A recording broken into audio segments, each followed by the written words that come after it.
Tere päevast! Tänases videos Mats minevikust konserv Sahvrist. Käesolev kalakonserv on tehtud 13.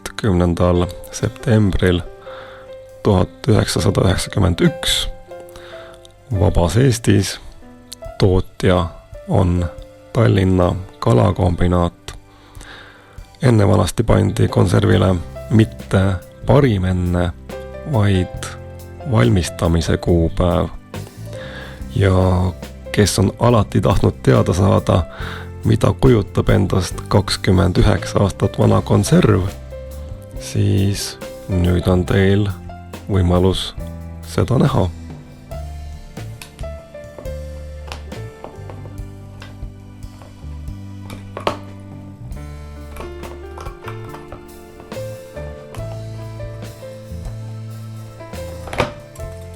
Tauriid, naturaalne, õliga aastast 1991, hind 78 kopikat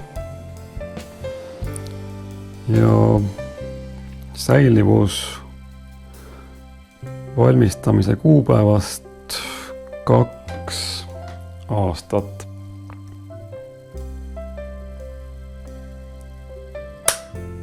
Oih. Jah. Palun väga. Minu meelest on konservil täiesti värske kalalõhn.